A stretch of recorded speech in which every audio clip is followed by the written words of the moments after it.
Muy bien, nos quedamos entonces, hermanos, con Martín Lutero ingresando al monasterio agustino de Erfurt.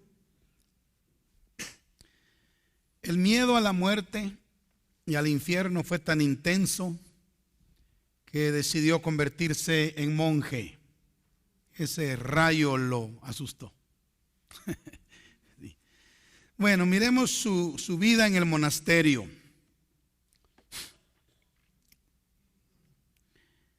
La vida de Lutero en el monasterio fue diferente a la de otros monjes. En primer lugar, era algo inusual que un hombre con un título universitario llegara a un monasterio. Por lo general, llegaban personas con escasa preparación intelectual, pero él llevaba un título universitario. Y no solo esto, sino que Lutero estaba desesperado por encontrar la salvación para su alma. De manera que se dedicó allí en el monasterio de Erfurt, se dedicó con mucha intensidad al ayuno, a la flagelación, a largas horas de oración, al peregrinaje y a la confesión constante. Con el correr del tiempo se dio cuenta que todo eso que estaba haciendo allí en el monasterio, todos los rituales, las penitencias y acciones del monacato no lo satisfacían y no le daban paz a su alma. Lutero llegó al extremo de humillarse y torturarse a sí mismo, tratando de redimir sus pecados y encontrar la salvación de su alma. Se dice que sus compañeros monjes a veces lo arrastraban al monasterio medio congelado, porque él dormía a la intemperie, sobre la nieve, tratando de encontrar a Dios, encontrar la salvación de su alma. Más tarde él mismo declaró que si hubiese continuado con su ascético estilo de vida, se habría matado a sí mismo. Su testimonio fue el siguiente: si el monacato pudiera salvar, seguramente yo habría sido salvo. O sea, si estar encerrado en un monasterio pudiera salvar y cumplir las reglas del mismo pudiera salvar, él dijo, seguramente yo hubiera sido salvo, porque él lo hizo todo allí en el monasterio. Pero después de estar 5 años en ese monasterio, Lutero fue enviado a Roma con un reporte de negocios. Y saben, hermanos, imagínense, nosotros los pastores creo que en cierta medida manifestamos algo. Mi hermano Elvin, por ejemplo, no tenemos a alguien más aquí que sea pastor bajo nuestra cobertura. Pero verdad, hermano Elvin, que cuando nosotros venimos a la central, venimos con expectativas. Estamos allá en nuestra iglesita y luego voy a ir a la iglesia central, a la iglesia madre, a ver al pastor general, ¿cómo decimos? Al consejo de ancianos. Uno viene con cierta expectativa, porque la central, ¿verdad? Pues así era Martín Lutero. Salió del monasterio, lo enviaron a Roma, imagínense, allá con un asunto de negocios, y él iba con unas expectativas enormes de lo que iba a encontrar en Roma.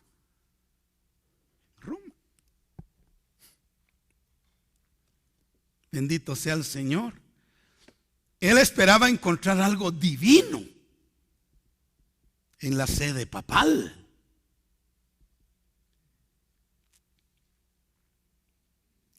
Él esperaba que fuera una experiencia enriquecedora para su vida, pero que, si hermano, resultó algo frustrante y una de las experiencias más desmoralizadoras de su vida cuando él llegó a Roma.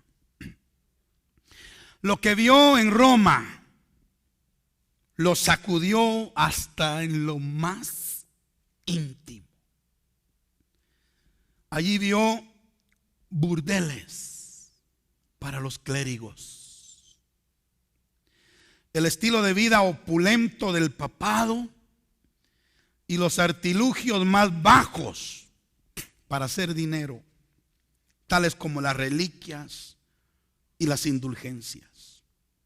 En sencillas palabras, en Roma se estaba viviendo una vida holgada y licenciosa, y además estaba vendiendo la salvación.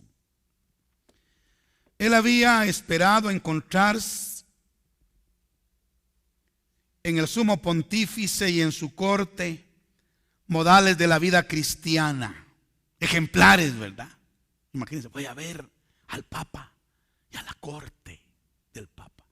Seguramente, decía él, son santos. Les voy a ver la aureola sobre la cabeza, pensaba.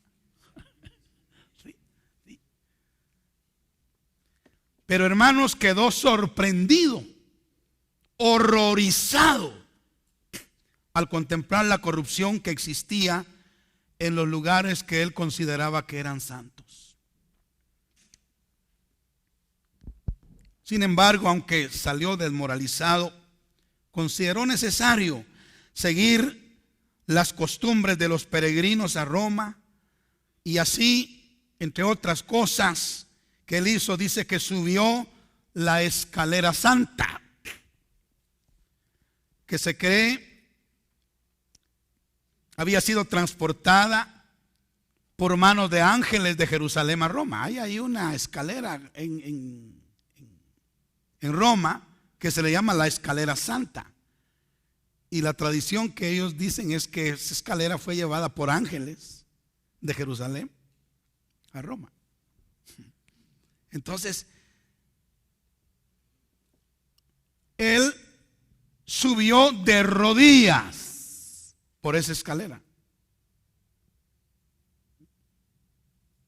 repitiendo el Padre Nuestro en cada escalón.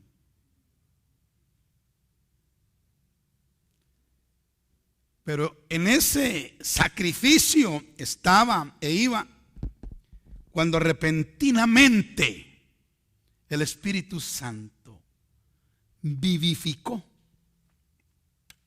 las palabras del apóstol Pablo: el justo por su fe vivirá. No por todo lo que él había hecho en el monasterio, no por todo lo que él estaba haciendo allí en Roma misma, en la escalinata santa, supuestamente. Y hermanos, le ocurrió que todas aquellas penitencias y todos aquellos rezos forzados no valían absolutamente nada. Le fue mostrado eso. Se dice que Lutero colapsó por la carga y la desesperación que sentía al regresar de Roma. Por primera vez, realmente desilusionado, dudó sobre la credibilidad de la iglesia para dar salvación. Y así él regresó al monasterio de Erfurt en Alemania, totalmente desilusionado y deprimido por las enseñanzas de la iglesia y por lo que él había visto en Roma. Su desasosiego espiritual y sus esfuerzos humanos por encontrar la dicha del perdón no solo lo desesperaron a él, sino que llegaron a desesperar a sus superiores ya en el monasterio de Erfurt, al punto que decidieron sacarlo del monasterio. Ahí, decidieron sacarlo, porque no lo aguantaban. Estaba tan conmocionado, comportándose de una manera tan diferente a todos, buscando la paz de su alma, buscando la salvación de su alma, que no la encontraba por ningún lado, ni siquiera en Roma, al punto que desesperó a sus superiores. Entonces, sus superiores decidieron moverlo a otro lugar y fue a la Universidad de Wittenberg.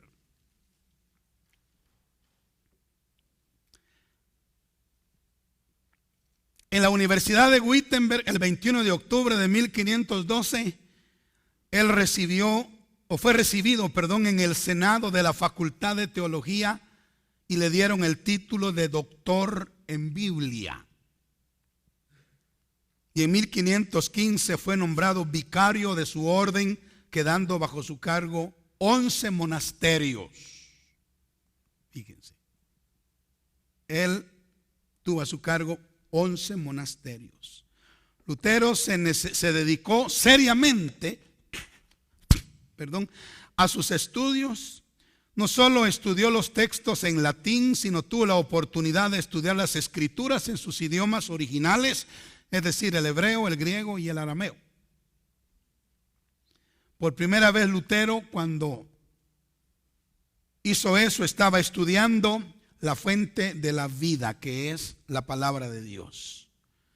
La respuesta que él había estado buscando por mucho tiempo, ahora comenzaba a resplandecer, aleluya, delante de sus ojos, al leer las sagradas escrituras. ¿Cuántos dicen amén? Las 6 cortas palabras que él había escuchado en la escalera santa: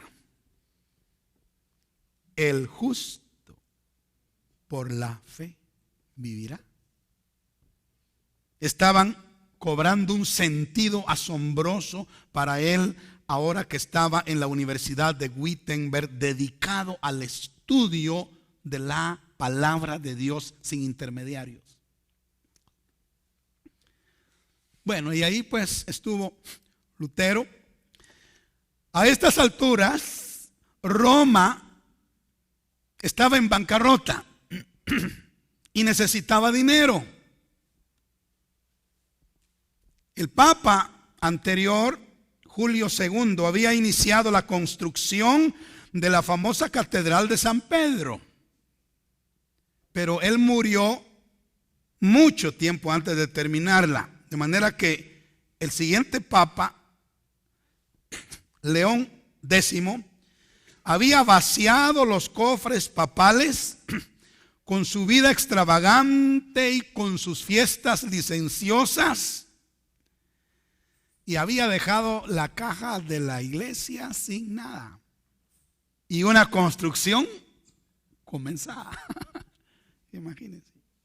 Quisiera citar al escritor Gregorovius en una cita interesante acerca de este momento en la historia. Dice: podríase pintar un cuadro variadísimo y de 1000 colores si se describiese un año solo de la vida de Roma en la era de León X y cupiese recordar aquella no interrumpida serie de fiestas que allí se celebraban, en la más abigarrada mezcla de paganismo y cristianismo, mascaradas carnavalescas, espectáculos de mitología antigua, historia romana representadas en magníficos escenarios.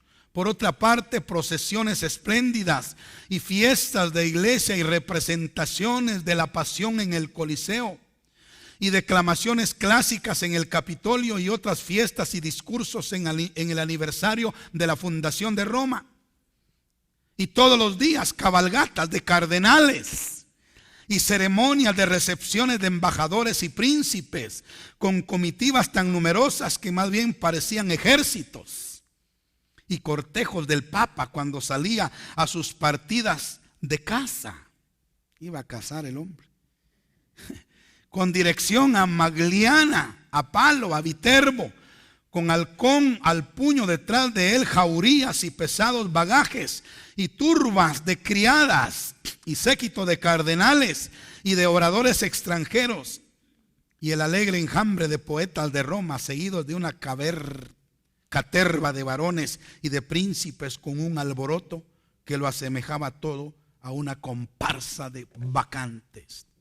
Esa era la condición en que vivía Roma y el Papa en estos momentos en que Martín Lutero estaba en la Universidad de Wittenberg. Sin embargo, como estaba en bancarrota la iglesia y querían dinero,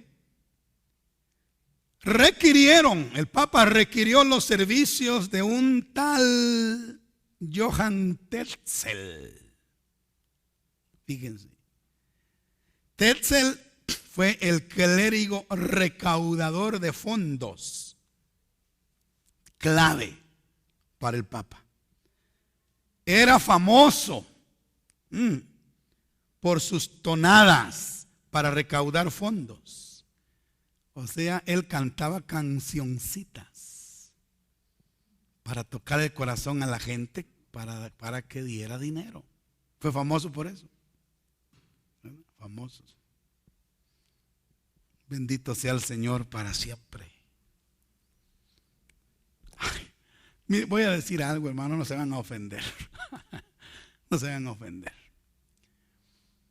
A mí me parece que como que la iglesia heredó algo de eso, la iglesia evangélica. La ofrenda, la ofrenda, la ofrenda del Señor. Si tú das 1 centavo, el Señor te da 2. Tonaditas. Eso era lo que este hombre hacía. Tonaditas para recaudar fondos. Tenemos que tener cuidado, ¿verdad? Sí, porque esas tonaditas pueden estar fuera de tono. Amén.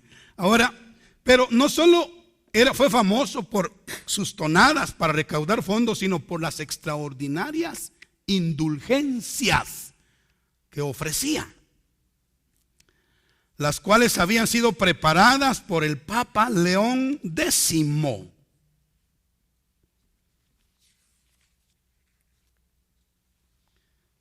A cualquiera que estuviera dispuesto a apoyar este fondo de construcción especial se le daba una indulgencia, o sea, un perdón que lo absolvía de sus pecados. Hasta se podía adquirir una indulgencia para que un pariente muerto saliera del purgatorio. Y hermanos,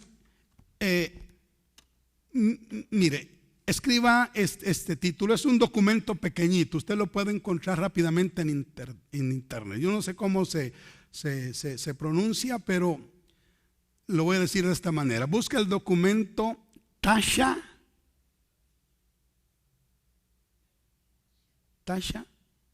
Macarae. Tasha Macarae. T-A-X-A. Tasha Macarae.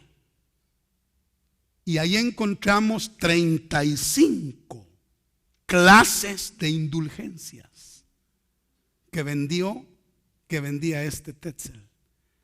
Pero a usted se le van a parar los pelos. Le va a correr un escalofrío por el cuerpo al leer esas 35. ¿Cómo dije? ¿Tasha qué? Ah, no, entonces no es así. Es Camarae, ya se me vino. Tasha Camarae, con C. Camarae. Así es, Tasha Camarae. Pero mire, se va a quedar frío. Yo tengo el documento y hubiera querido leérselos, pero da vergüenza leerlo aquí, hermanos. De verdad, es espantoso. Pero usted lo puede leer. Y eso era lo que ese Tetzel hacía. Y el famoso Papa León X fue el que inventó esas cosas. Y debemos, como dije hace un momento, hasta se podía adquirir una indulgencia para que un pariente muerto saliera del purgatorio. Y debemos entender que el purgatorio es un lugar no escritural, inventado por el catolicismo romano. Supuestamente donde los pecados de una persona son purgados por el fuego antes de ser recibido en el cielo. a lo que lleva esta doctrina es a creer que Cristo Jesús no pagó totalmente nuestros pecados y por lo tanto debemos pagar por ellos al final. Esto podría significar cientos de años de tormento, lo cual es falso. Bueno, llegamos a la proverbial gota que rebalsó el vaso en la vida de Lutero. La cruzada de venta de indulgencia llevada a cabo por Johann Tetzel fue la gota que rebalsó el vaso. Lutero se enojó tanto cuando la venta de indulgencia llegó a Wittenberg, donde él estaba. Esto lo estimuló para levantarse contra la institución más poderosa del mundo en sus días, que era precisamente la Iglesia Católica. Y escuchen, el 31 de octubre de 1517, justamente un día antes del Día de Todos los Santos, para la Iglesia Católica, Martín Lutero hizo esto. Clavó las 95 tesis en la puerta de la iglesia de Wittenberg. Estas 95 tesis que vemos ahí, que está clavando en la puerta, listaban los abusos del Papa y las muchas mentiras de los dogmas de la iglesia. La protesta de Lutero dio lugar para que se acuñara el término protestante. Si usted quisiera saber el origen del término protestante, fue allí, en 1517. Porque Lutero protestó ante Roma de todos los abusos que la iglesia estaba teniendo. Bendito sea Dios. En otras palabras, el protestantismo era una protesta contra el catolicismo romano. Ahora, Lutero nunca se imaginó la gran controversia que se desataría al desafiar el status quo y el modus vivendi de la Iglesia Católica. Si bien es cierto que hubo otros reformadores antes de Lutero, ninguno de ellos fue una amenaza tan grande como él para la Iglesia Católica. Una de las cosas que ayudó grandemente a Lutero, como dije hace un momento, es que él tenía el poder de la imprenta, de la prensa. Sus escritos eran masivamente populares. Se convirtió, por así decirlo, en el primer autor de la historia con ventas masivas de sus conceptos. Lutero hizo que la población entera se diera cuenta de las grandes cantidades de dinero que se recaudaban en la iglesia, tanto en la iglesia romana como también en la iglesia alemana. Esto hizo que la iglesia, obviamente, hermano, se defendiera con tenacidad. Pero a Lutero, la reacción de la iglesia únicamente lo hizo más fuerte y más valiente. Cuando le enviaron amenazas para que se callara, él las desechó. Incluso le enviaron un cardenal para convencerlo de su supuesto error, pero Martín Lutero se mantuvo firme y desafiante. Él se enfrentó a la iglesia en una forma de oposición que ellos nunca antes habían encontrado. Finalmente, el Papa le envió una bula de excomunión. Cuando escuchen ustedes o lean la palabra bula, es un edicto de excomunión que lo sentenciaba al infierno. ¿Saben qué hizo Martín Lutero con la bula? Sencillamente la tomó y la echó al fuego. Y luego él sentenció al Papa. Amén. Bueno, llegamos entonces a la famosa dieta de Worms. Roma, ya está el conflicto entre el inicio de la reforma, Martín Lutero ahí peleando, y la iglesia. Y realmente, hermanos, la iglesia parecía impotente ante el ministerio o la obra de Lutero. Y dándose cuenta de la gravedad de aquel desafío, la iglesia católica apeló al poder político temporal, apeló a Carlos V, emperador de Alemania. Como ya no podían ellos detener a Lutero, entonces dijeron, bueno, aquí necesitamos otra fuerza. Para ese entonces, Carlos V era emperador en Alemania y Roma acudió a Alemania para que sometiera a aquel problemático hereje que se había levantado por ahí. Pero bueno, la voz de aquel hombre no iba a ser silenciada porque para ese tiempo Dios lo había levantado. Además, la mayor parte de Alemania estaba de acuerdo con él, fíjense, y lo apoyaban en su corazón.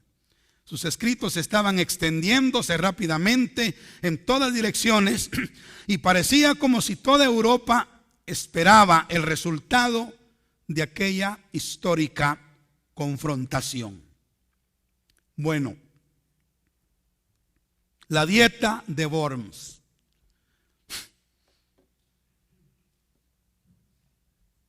Se había reunido Carlos V, se había reunido el Papa de turno y muchos clérigos ahí, muchas personas, para, se dice, hermano Cabrera, interpelar, ¿es correcta la palabra? A Martín Lutero. ¿Sí? Ahí está para oírlo y preguntarle. ¿Es correcto ese término? Para interpelar a Martín Lutero en la dieta de Worms.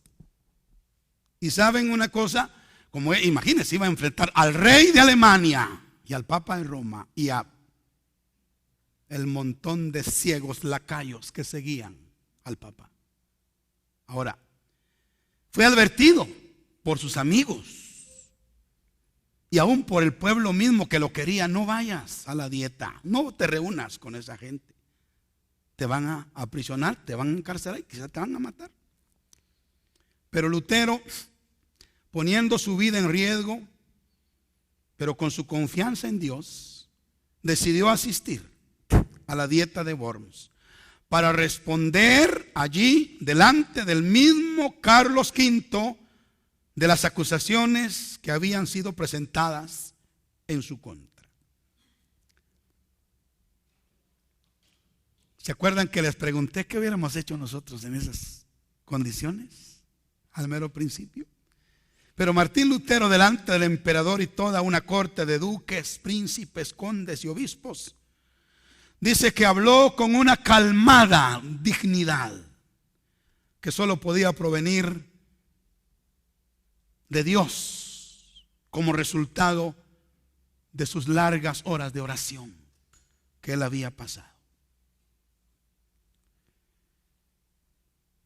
Le pusieron sobre la mesa todos sus escritos, sus tratados, y le dijeron: ¿reconoces estos tratados? ¿Fuiste tú quien los escribió? Y él reconoció de manera sencilla que sí eran suyos. Y le dijeron: ¿quieres retractarte de lo que has escrito? Y él rehusó a retractarse. Ahora, Lutero aprovechó esa oportunidad. Imagínense que tenía a todos estos altos personajes, no solamente para presentar su defensa de lo que ella había escrito, sino en términos más duros e irrefutables denunció públicamente todo el sistema papal, e incluso teniendo al rey Carlos V ahí como autoridad política, dice que apeló a él para que no permitiera que sus súbditos se dejaran seducir por el sistema papal. Lutero dijo: someter mi fe, no puedo someter mi fe ni al Papa ni al concilio, porque está tan claro como el mediodía que ambos han errado frecuentemente y se han contradicho entre sí. Aquí estoy parado, nadie puede o nada puedo hacer diferente. Que Dios me ayude. Amén. Ahora, qué valentía la de este hombre. Pero saben, algo pasó ahí en la dieta de Worms, porque allí estaba la autoridad de Roma y allí estaba el rey Carlos V de Alemania, supuestamente para que este rey pusiera en orden a Lutero. Pero ¿saben lo que sucedió? Para profundo disgusto de Roma, cuando Carlos V escuchó a Martín Lutero, fue influido o influenciado por la fe de este reformador. Bendito sea Dios para siempre. Y lo que Roma quería era que capturaran a Lutero, lo encarcelaran y lo fusilaran, lo mataran. Eso era lo que Roma quería. Condenar a muerte a un hereje, como ya lo habían hecho con miles y quizá millones a estas alturas. Sin embargo, Carlos V no aceptó eso, sino que solamente consintió en un edicto de destierro. Solamente por no salir como un enemigo declarado de Roma, lo que aceptó fue que lo desterraran. Pero no permitió que lo encarcelaran en ese momento, ni que menos que lo mataran. Ahora, habiendo de esta manera perdido su presa, el malvado poder de Roma trató de asesinar a Lutero por sus propios medios. Pero Federico el Sabio, elector de Sajonia,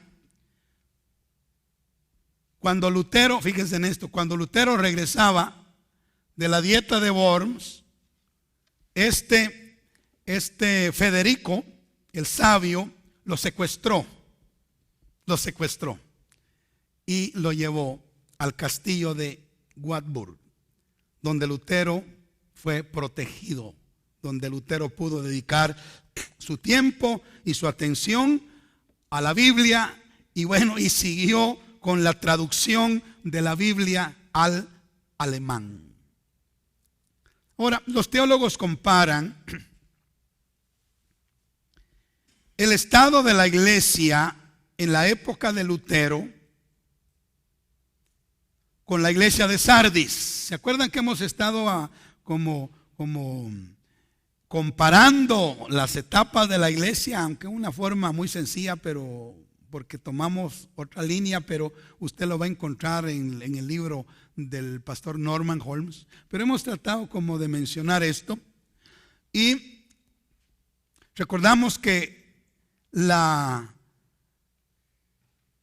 el estado de la iglesia en los días de Lutero es comparada con la iglesia de Sardis.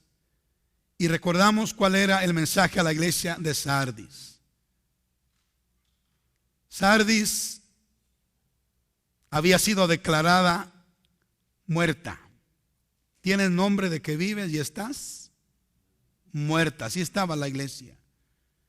Pero había una luz. Pero tienes unas pocas personas en Sardis que no han manchado sus vestiduras y andarán en vestiduras blancas porque son dignas. Y entre esas pocas personas se puede contar a Martín Lutero.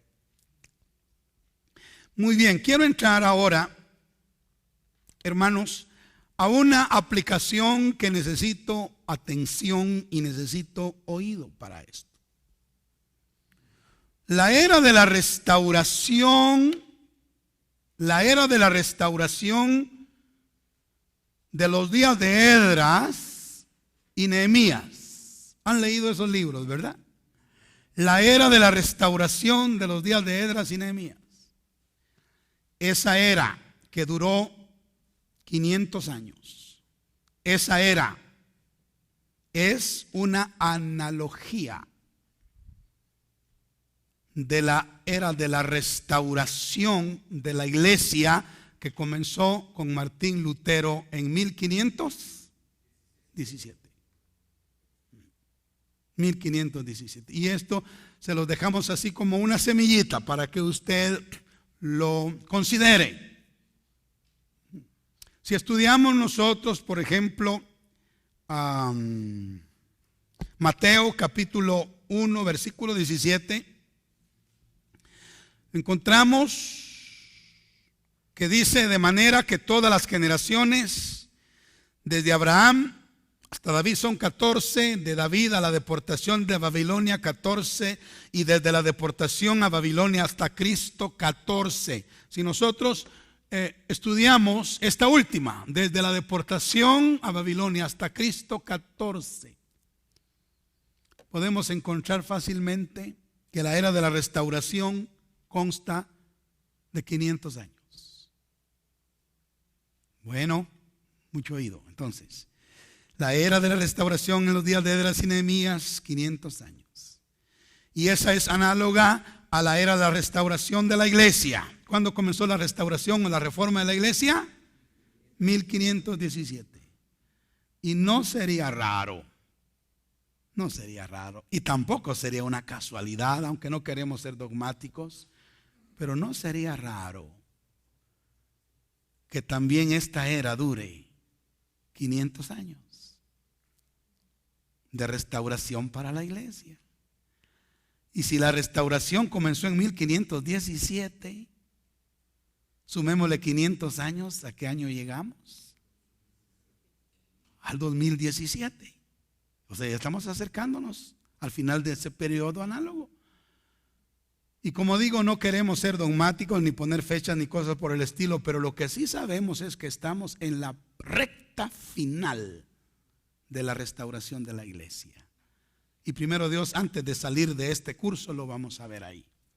Pero regresemos porque estamos ahorita en 1517. Bendito sea el nombre del Señor para siempre. Bueno, continuemos en el siglo XVI.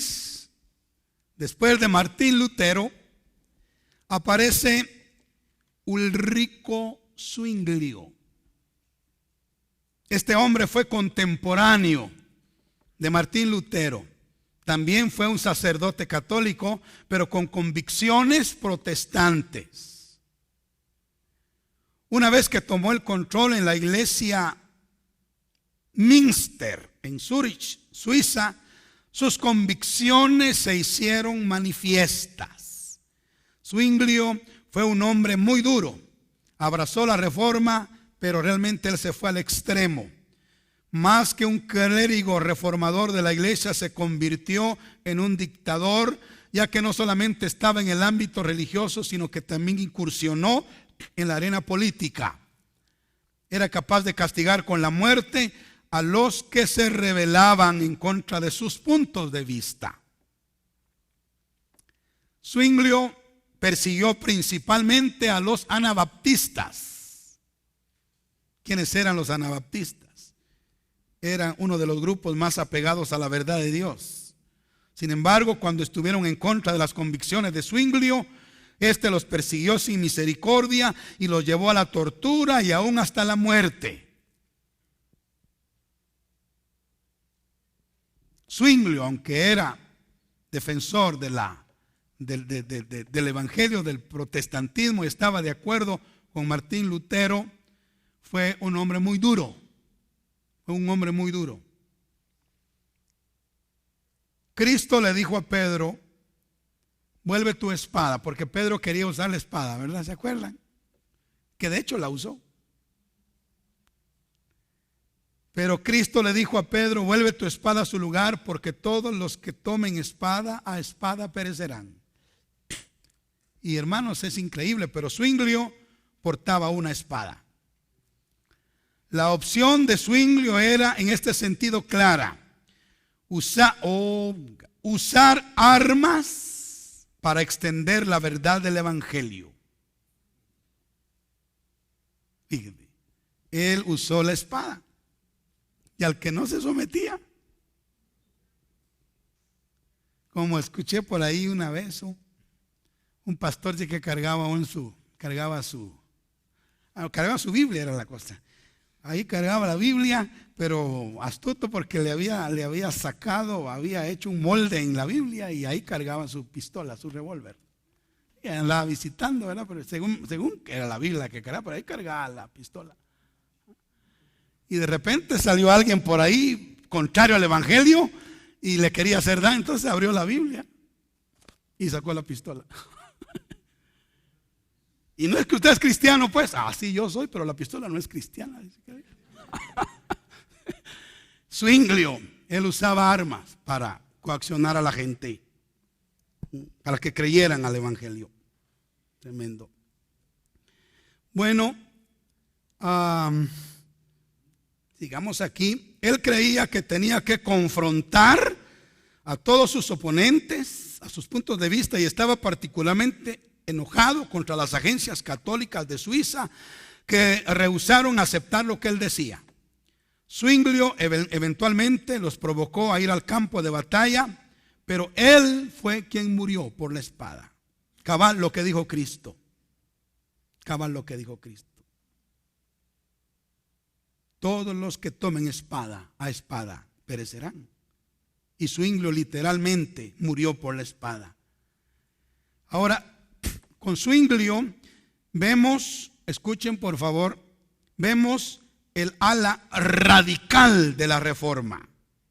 El ala radical de la reforma, que si no aceptaban la reforma, muerte. Pero no es así la cosa. Realmente esto no contribuyó en nada a la causa del Señor. Bueno, ahora hablemos un poco de los anabaptistas, porque ya nos introdujimos ahí. Y el primer título que usaron fue el de hermanos. Ellos se separaron de la iglesia eclesiástica en ese siglo, que caminaba de la mano del Estado, y se llamaban solo hermanos. Después se les dio el nombre de anabaptistas, debido a que su doctrina del bautismo en agua era puesta en práctica. Realmente anabaptista, significa rebautizador.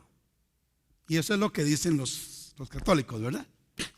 Que como ya bautizaron al bebito, entonces si lo bautizamos grande, lo estamos rebautizando. Así le llamaban, rebautizadores o anabaptistas, porque ellos creían no en el bautismo de infantes, sino en el bautismo de los convertidos. Y parece ser que este movimiento fue fundado por este hombre, Thomas Müntzer. Aunque algunos dicen que siempre había existido un remanente con esos ideales fuera de la iglesia, pero este hombre fue el que abiertamente tomó la dirección de este movimiento. Cuando apareció en escena Zwinglio exigiendo el bautismo de infantes, ellos, los anabaptistas, al no aceptarlo, fueron objeto de crítica, condenación y persecución. Muchas veces, hermanos, parece que aquellos que están más cerca de la verdad son los que más sufren. ¿No se han dado cuenta de eso? Los que están más cerca de la verdad son los que más sufren, muchas veces. Los anabaptistas estaban más cerca de la verdad y eran perseguidos por esa razón. Y bueno, eran más o menos similares a los valdenses en sus creencias. Como ya dijimos hace un momento, los valdenses era otro movimiento que existía fuera de la iglesia del Estado. Y hay algunas organizaciones que trazan sus raíces hasta los anabaptistas. Quiero mencionarles algunas de las organizaciones que conocemos el día de hoy que trazan sus orígenes hasta los anabaptistas. Tal vez ustedes han oído hablar de estas organizaciones. Tengo 4 acá. ¿Cuántos han oído hablar de los Amish? ¿Sí? Bueno,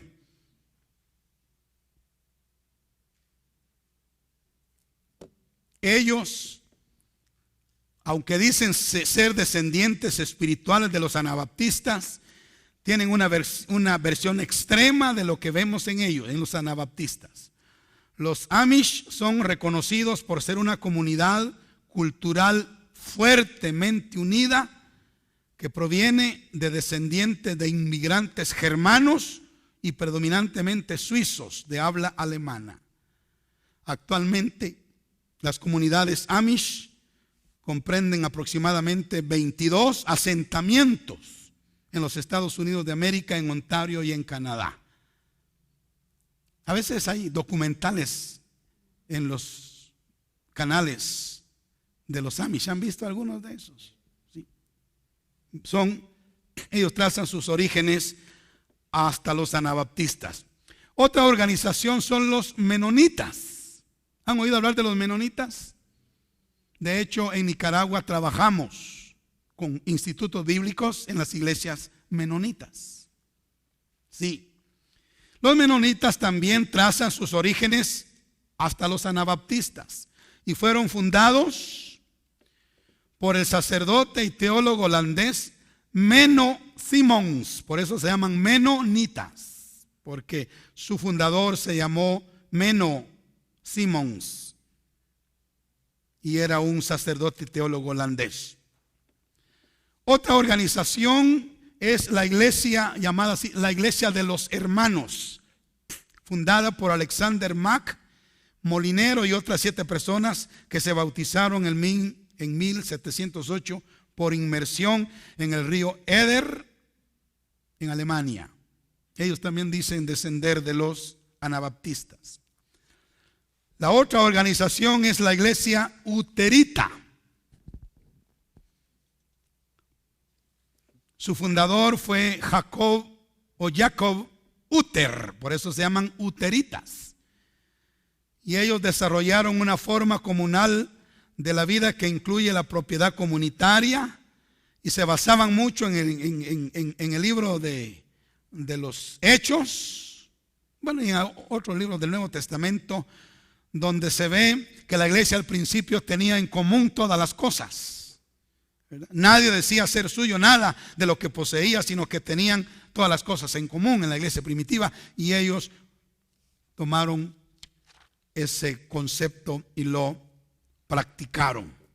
Bueno, entonces estas organizaciones vienen de los anabaptistas. Ahora pregunto para ver si vamos bien. ¿Qué significa anabaptista? Rebautizador. Ajá. ¿Y por qué los calificaron así? Porque no creían en el bautismo de infantes, sino que los bautizaban ya mayores. En ese sentido nosotros somos anabaptistas también, ¿verdad? Que no creemos en el bautismo de infantes, sino en el bautismo de personas que han hecho su decisión. Gloria al Señor. Quiero que le demos una mirada rápidamente a la doctrina anabaptista. Doctrinas básicas anabaptistas. Se resumen en 7 artículos de fe básicos. Primero, el bautismo era entendido principalmente como un rito de arrepentimiento y signo del cambio de vida.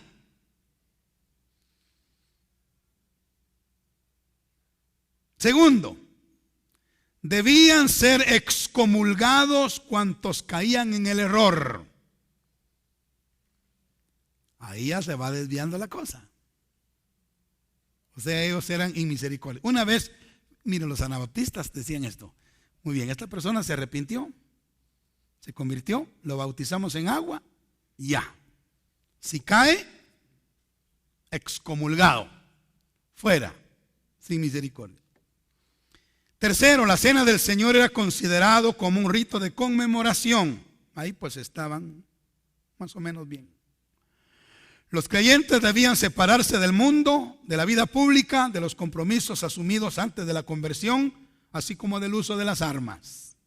¿Estaban bien?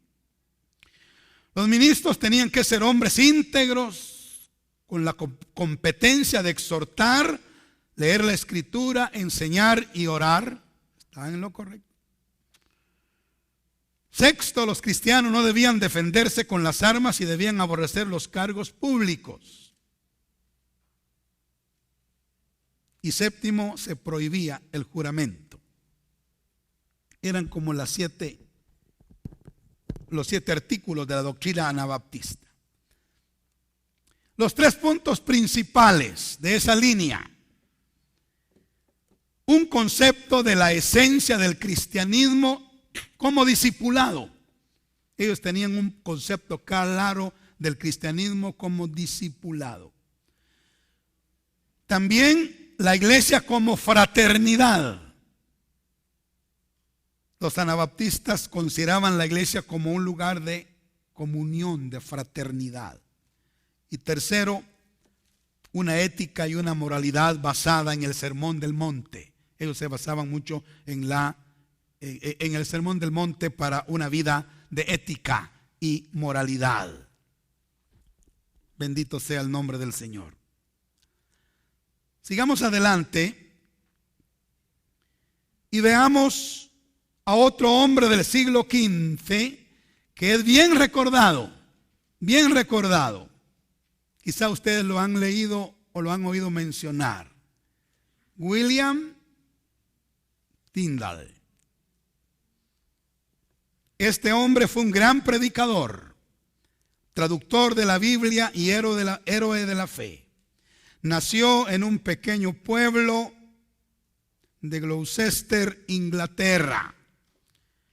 Estudió en las universidades de Oxford y Cambridge, donde al estudiar las Escrituras recibió la luz que más tarde lo llevó a ser un defensor de la Reforma, seguramente inspirado por los escritos de Wycliffe. Aunque Wycliffe había traducido la Biblia al inglés unos años atrás, por las situaciones precarias en las que lo hizo, era una edición limitada, pero Tyndale mejoró la traducción de Wycliffe y la hizo usando también los idiomas originales.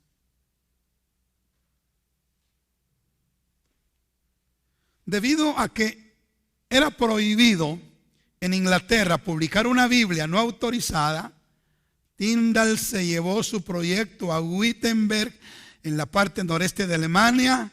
Incluso visitó a Martín Lutero ahí en el 1524 y allí él pudo terminar la traducción de su Biblia.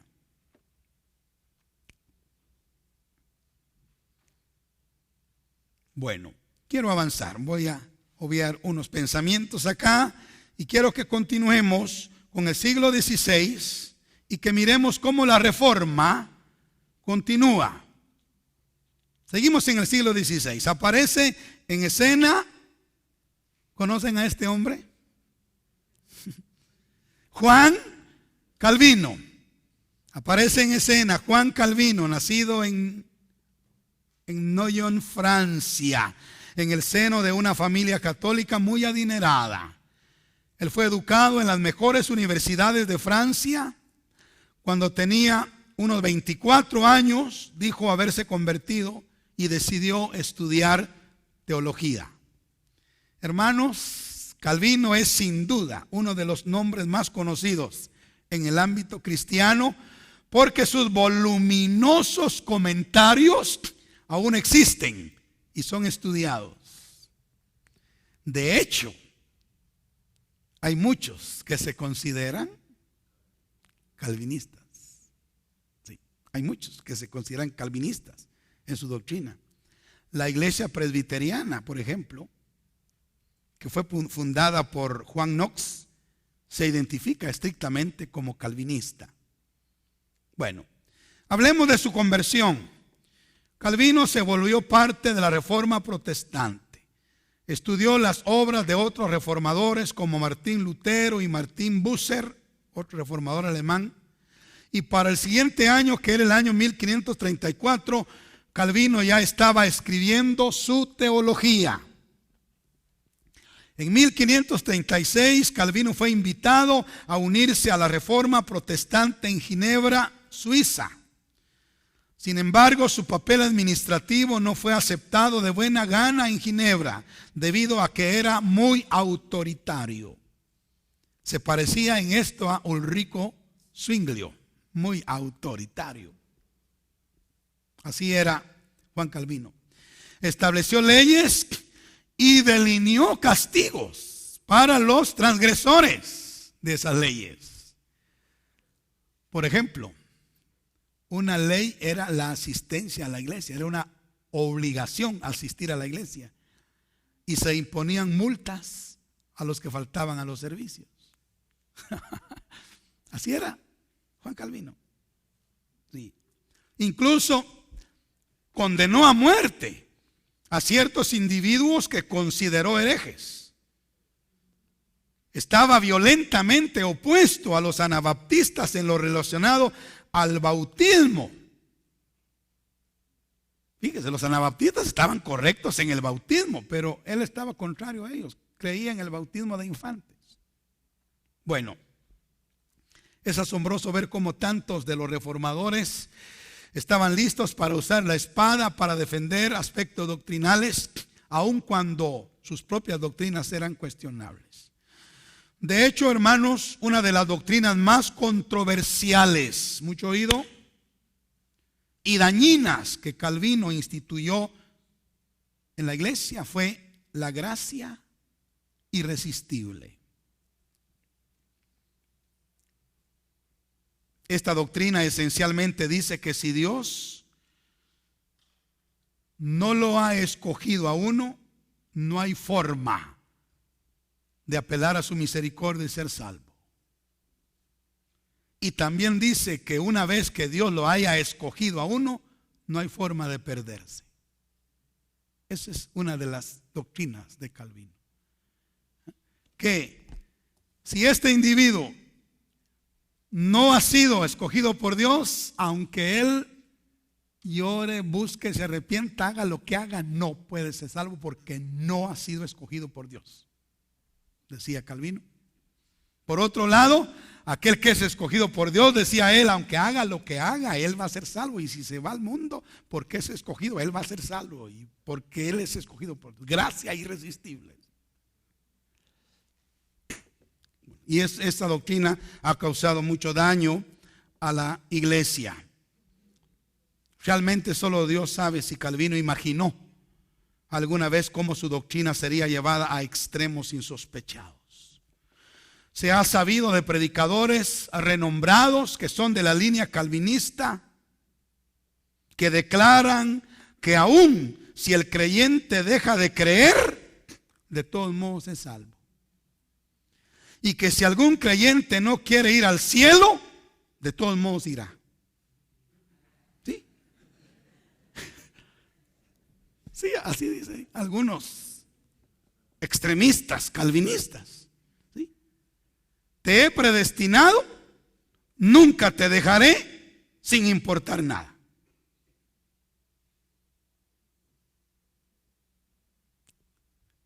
Mire, hermano, es que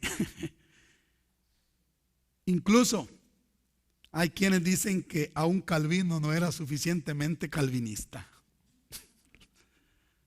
¿Entienden eso? Que ellos han llevado a extremos las doctrinas de Calvino. Bueno, mucha de la teología calvinista se deriva, ¿se acuerdan? De Agustín, de San Agustín. Fue como si Calvino tomara algunas de las enseñanzas de Agustín y las empujara un paso más adelante. Y así muchos predicadores modernos han tomado la doctrina de Calvino y las han empujado 10 pasos adelante también. Sí. Quiero que conozcan los 5 principios de fe de Calvino. 5 principios de fe de Calvino.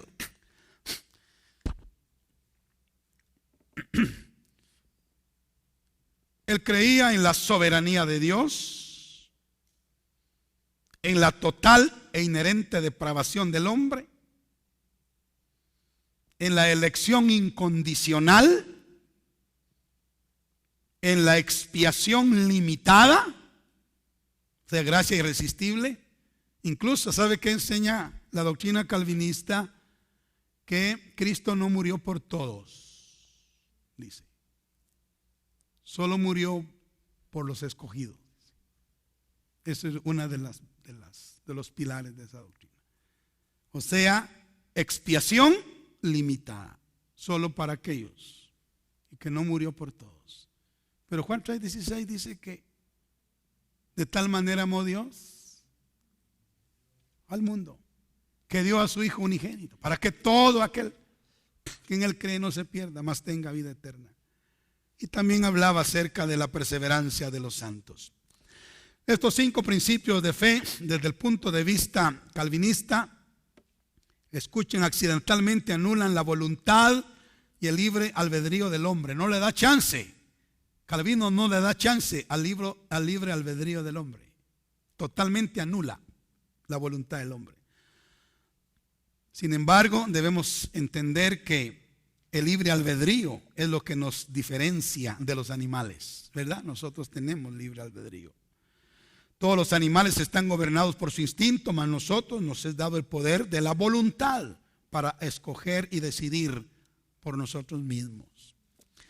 El pastor Dan Karam, que es el escritor del libro de texto, escuchó a un predicador por la radio decir, escuchen, en las escrituras no hay ningún lugar donde diga por qué Dios escoge a unos y rechaza a otros. Sin embargo, la Biblia sí dice por qué Dios escoge de la manera que lo escoge. Él predestina a las personas de acuerdo a su presciencia, es decir, en base a lo que Él ve anticipadamente acerca del hombre. ¿Cómo el hombre responderá cuando reciba el toque del Espíritu y escuche el mensaje de salvación? Primera de Pedro 1:2.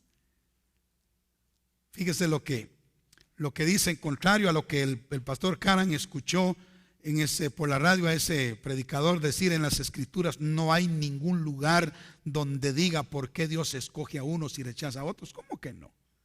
Primera de Pedro 1:2 dice, elegidos según la presciencia de Dios Padre. ¿Qué es presciencia? Conocimiento anticipado. O sea, el Señor anticipadamente conocía o conoció cómo íbamos a responder nosotros al toque de su Espíritu y al mensaje de su Evangelio. Y en base a su conocimiento anticipado, que Él vio que responderíamos, nos escogió. Lo mismo. Bendito sea el nombre del Señor. Romanos 8:29 dice, porque a los que antes conoció, primero los conoció, también los predestinó para que fuesen hechos conformes a la imagen de su Hijo, para que Él sea el primogénito entre muchos hermanos. Vemos que hay un conocimiento antes de una predestinación. Hay un conocimiento. El Señor conoce primero antes de predestinar o antes de elegir. Muchos en la eternidad descubrirán que se quedaron cortos de la meta que Dios tenía para ellos por no procurar hacer firme su llamamiento y elección, o sea, por no perseverar fielmente, confiados en que fueron escogidos.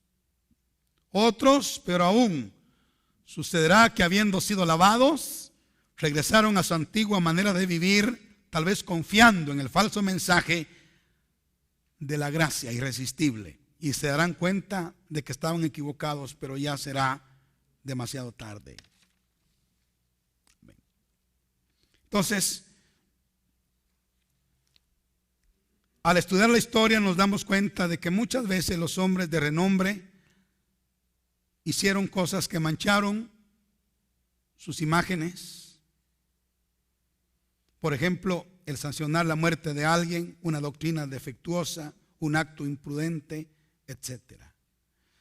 Cuando un hombre está en una posición elevada, como estos hombres que fueron relevantes, aún las cosas pequeñas pueden manchar sus imágenes. Eclesiastés capítulo 10, versículo 1, Salomón dice: las moscas muertas hacen heder y dar mal olor al perfume del perfumista.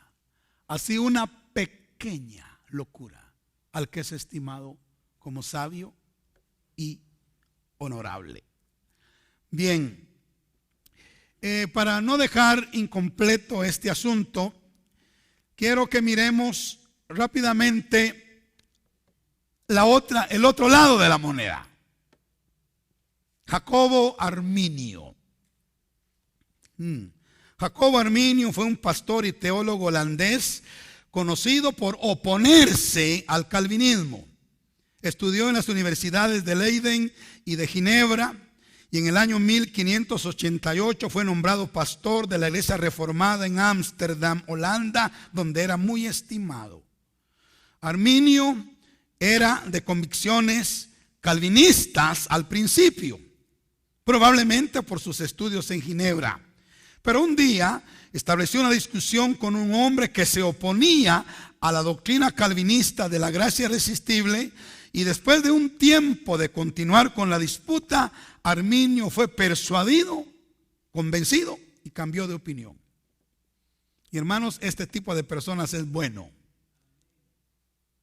Tener la actitud de estar dispuestos a cambiar si nos damos cuenta que estamos equivocados. Eso es bueno. Es una virtud que llevará a muchos al cielo y a lo mejor de Dios para sus vidas. De hecho, ¿saben? Si usted se da cuenta, los discípulos de Cristo, ¿cuántos discípulos tuvo el Señor? Digamos 12, ¿verdad?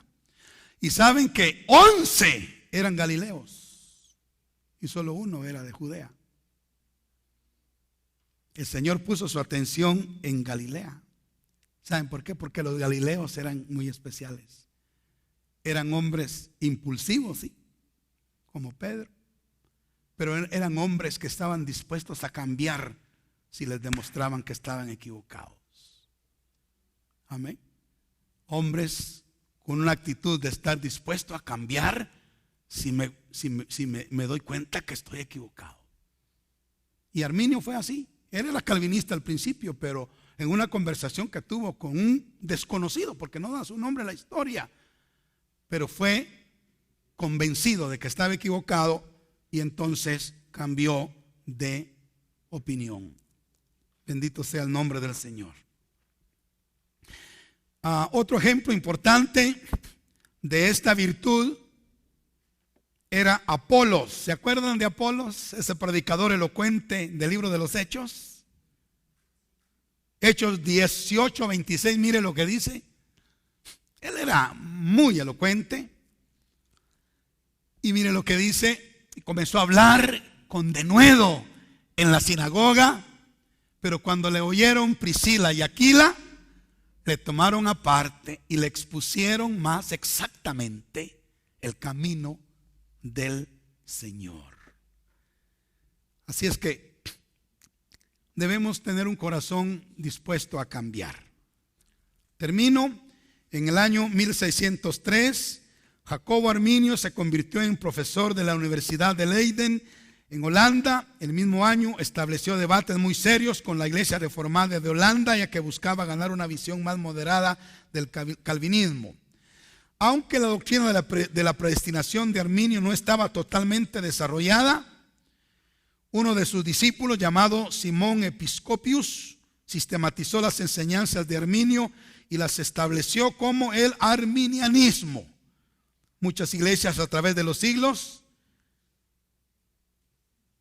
se han convertido al arminianismo y también se han opuesto al arminianismo. Ahora, quisiéramos dejar establecido para cerrar este capítulo hoy, el criterio teológico de Zion Christian University, a la cual pertenecemos, y de IBJ Guatemala también, en cuanto a este asunto de calvinismo y arminianismo. La doctrina del arminianismo también ha sido llevada a un extremo, poniendo más énfasis en el papel del hombre que en el papel de Dios. Esto también es incorrecto. Entonces, ¿cuál debe ser nuestra postura o cuál es nuestra postura? Un equilibrio.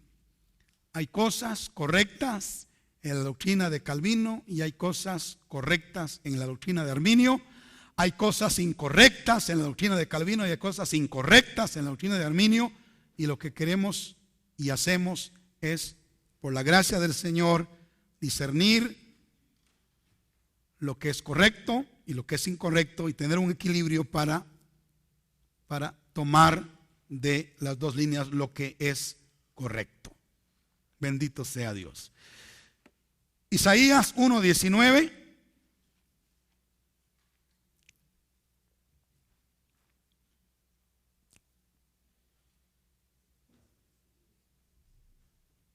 Muestra el equilibrio.